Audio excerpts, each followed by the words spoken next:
Hi guys, welcome to the channel. Welcome to Vasu Place. Today we are starting a new series in Anno 117 Pax Romana. And in this version of Anno, we take the role of a Roman governor and we start our civilization on a very small island that we're going to take the control over. And the Anno games usually have a lot of depth in the areas of diplomacy, in the areas of supply chain management, in the area of trade routes, even warfare. And this particular Anno game really delivers on foot warfare also, because usually in earlier Anno games we only had naval warfare. So we're going to start a new island, and we're going to go with the endless mode. Character. This game really has some bad choices for a Roman governor. I mean, in all honesty, people used to look like this way back, I think. But I think the most handsome guy is this one, so I'll take him. I'll name him Vasu. Governors, we'll go with this one. But I think we'll change some things, so we don't want any tutorial. Balance is okay. At the start we'll have a flagship, which is fine. Island size large. Game content. We'll go with a female emperor as of now. We are just the governors. The emperor is someone else. For a seed, I should give something. I'll just type random numbers here. Let's see what comes up.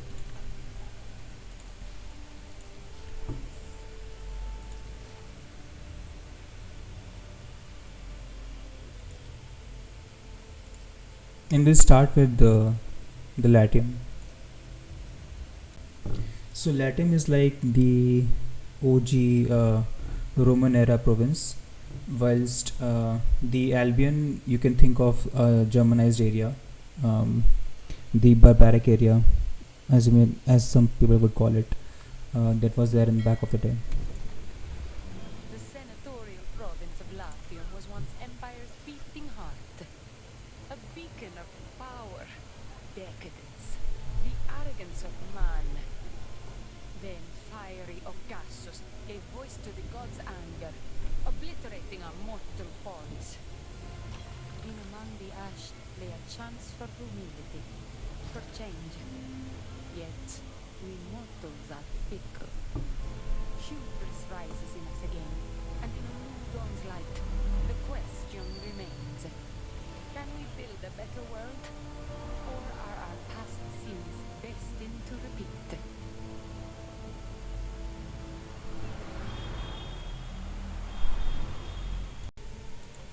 Okay, so we have landed on our island. On the first glance, this is quite beautiful. The island generation, the terrain mapping, the water management. Like, look at this river. This game really delivers on beauty, I would say. There's a small lagoon here. What else? Yeah, it seems good. And we have gold ore, we have iron deposit, we have a sturgeon population in our rivers, we have flax fertility, grape, mackerel. This seems like a really good starter island, and we'll have to do with what we're given, so I don't have a choice in this matter for this island, but we can explore the map and settle onto different places. I'll do that later, but first we'll start with the building process. So I'll just give a quick brief about what the whole UI is on the screen. So this is our total income, total denarii, that is the currency here. And this is a combined wealth of all the islands that we're going to manage. This is our balance. This is how much money that we are currently making or losing. So currently we are losing 100 denarii per minute, but we'll get it. We'll get it in time. And our island population is 0 currently. This is our like the workforces that we have. So currently we only have a Libertas workforce which is there on the island. We can get these upgraded with time. This is, I think, our island name, Megaron. Down here you can see there is a map of the world that we're given. These are the fertilities on the island. There are 13 river slots and 8 mountain slots.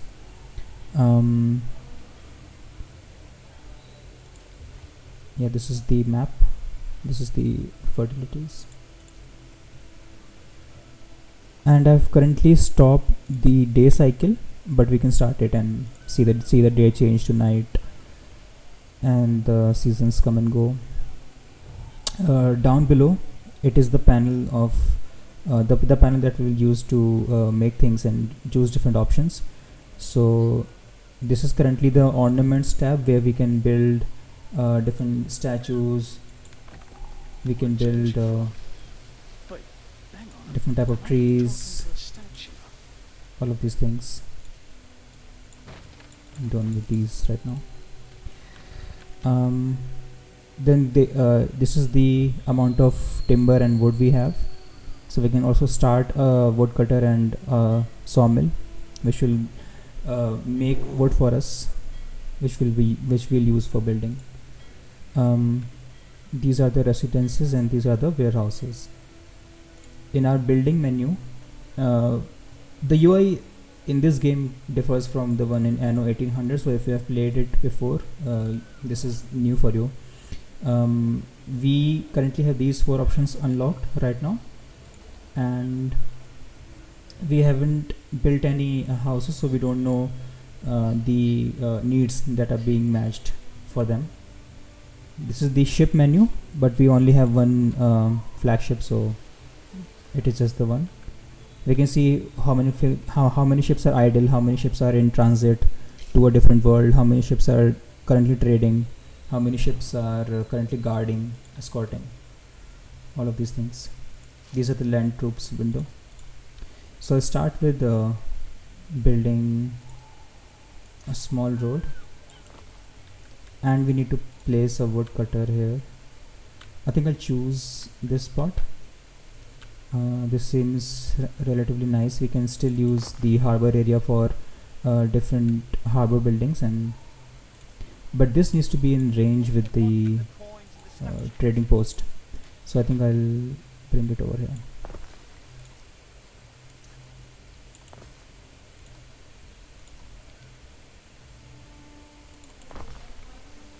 Yes, so what we have done is we have placed a sawmill and a woodcutter.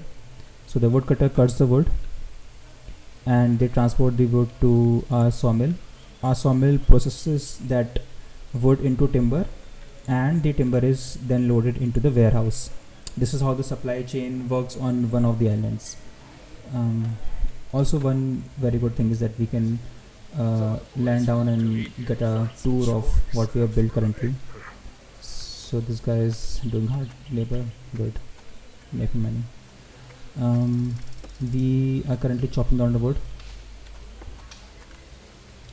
and it is going to go in the woodcutter section, who will cut the wood, and then this will go to the warehouse. Great. We also need some houses, and we have started losing money because all of these buildings that we have built, they take some revenue to function. So if I can click on this, I can see that how much these are charging.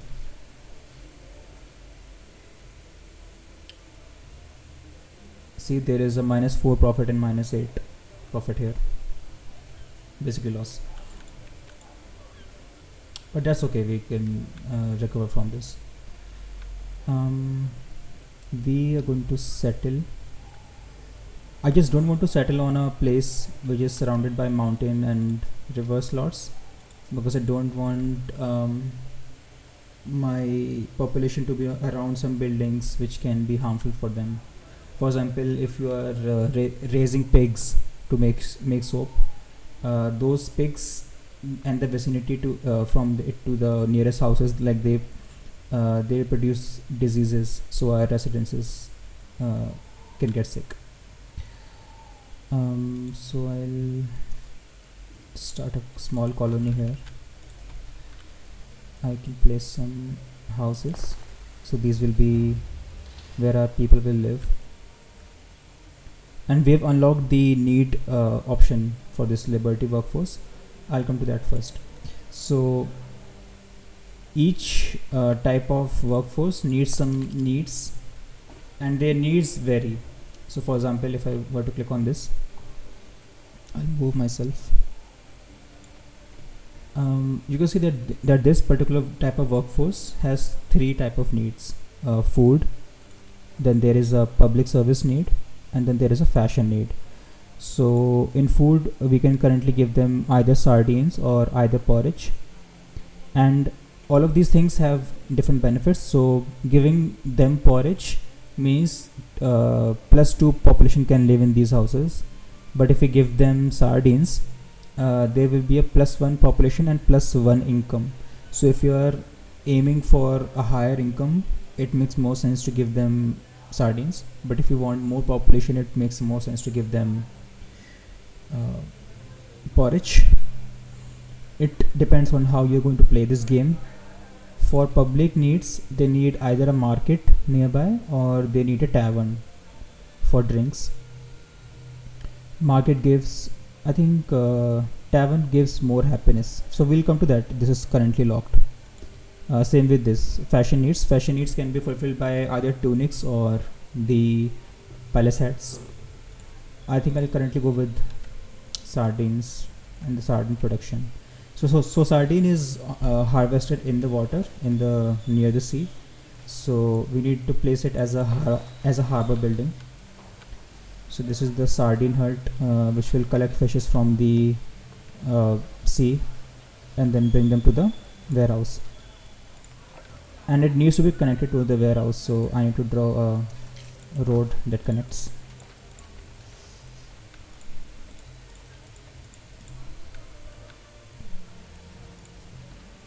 And slowly but surely we'll see that the sardine need will start to get filled for the liberty workforce.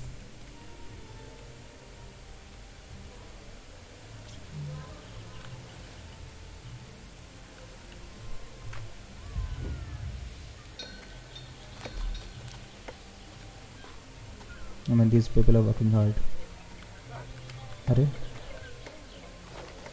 I think they dropped some fishes, but that's fine. If they're working hard, I'm fine with it. Oh, this guy was loading some things. He's going to submit them at the warehouse. So yes, you can see that the sardines have been starting to go to these residents, and they are going to like it. When their needs are fulfilled, they can be upgraded. What does he want? A liberatus passes you, straining under a heavy load of timber. He carries the hopeful air of one who has recently celebrated his manumission. Despite his burden, he stops and hails you as the governor. How do you respond to him? We can seize his goods, but this will lead to a -50 happiness on the other, and we don't actually want that. We can buy his supply. It will cost us 400 denarii. We can wish him well.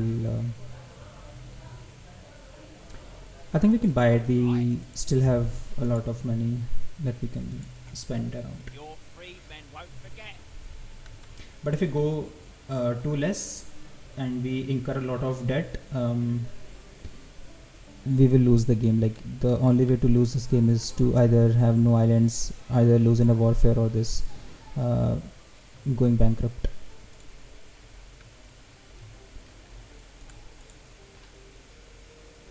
the sardine need will be met in some time. I think for unlocking the markets we need more people, so I'll build more houses.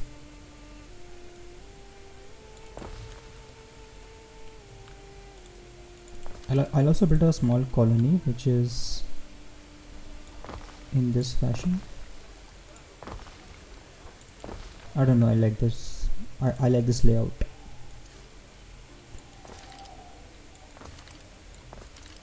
Gives us some room to place things here. So here can be some ornaments, some aesthetic things, some statues.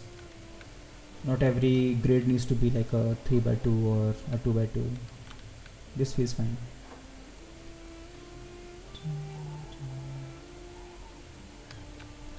You know what, I'll place it a little further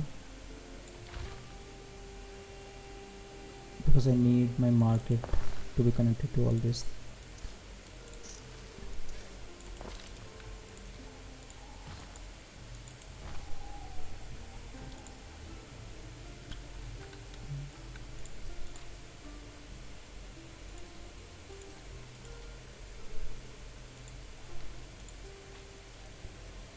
So we still need more 6 more Liberty workforce. Cook 'em sardines, dripping with oil, picking me teeth with the bone. 6 more. We can just copy this one. Oh no, let's have a population here.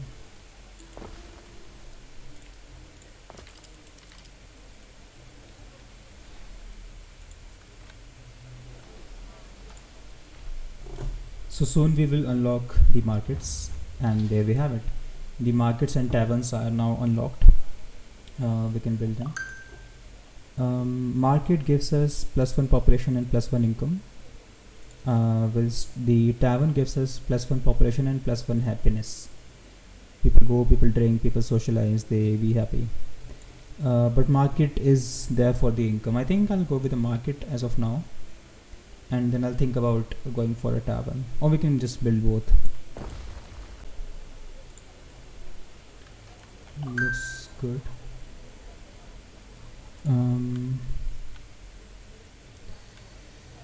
And the market need also will start to get filled. And now we have unlocked the tunics and the palace. I think for this one I think we'll go with the one that provides them happiness, because you already have the money incoming, and with sardines I think we have the I think sardines also gives us money, so we'll go with something that gives them happiness. I think palace will give them happiness, right? Yeah.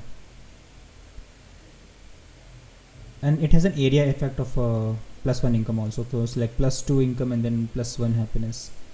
So we need sheeps for the palace, and then we need felter to convert that wool to like the hats.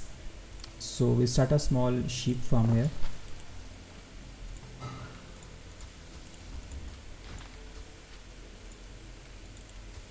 And a felter.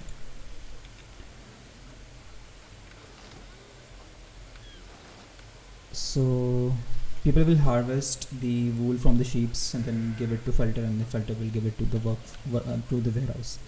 It's pretty self-explanatory. And we have also reduced the money that we're losing over time. So earlier we were losing 112 denarii. Now now it's only 76, because we are getting some money from the residents. So you can see that these people are paying us 64 denarii per this like household. So it's a combined 64, and 32 is coming from public service needs and 32 from the food. So we are slowly but surely reducing the money that we are losing. One way to make money in this game is to have a large amount of population, or either sell the goods that we're making, have a positive trade, a coefficient.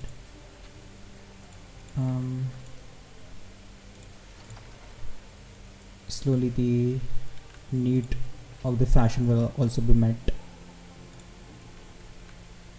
and all of these people will be happy.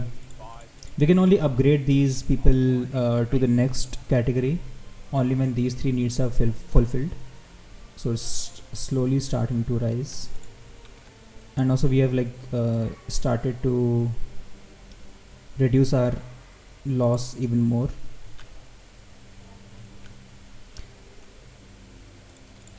One thing that we can do is we are sure to overproduce some things. So currently we have 22 wood because we are using it constantly, but there can be a time where we are not using the wood so much, so this wood will start to pile up.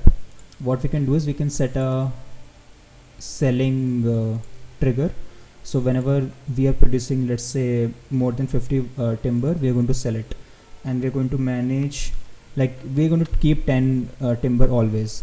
So when this goes above 50, we are going to sell 40 of that timber, either 40 or like whatever this number has reached. So if it reached 75, we're going to sell all of it and keep just 10 in the warehouse. I'll do the same with sardines. If it goes more than 50, maintain 10 and sell the rest. I think same with pilas. 50, 10. The island limit is currently 75, so it makes sense. And now all of these things are met, people are happy, and we can upgrade them to the different category, but that we'll do in the next episode. So thank you for watching.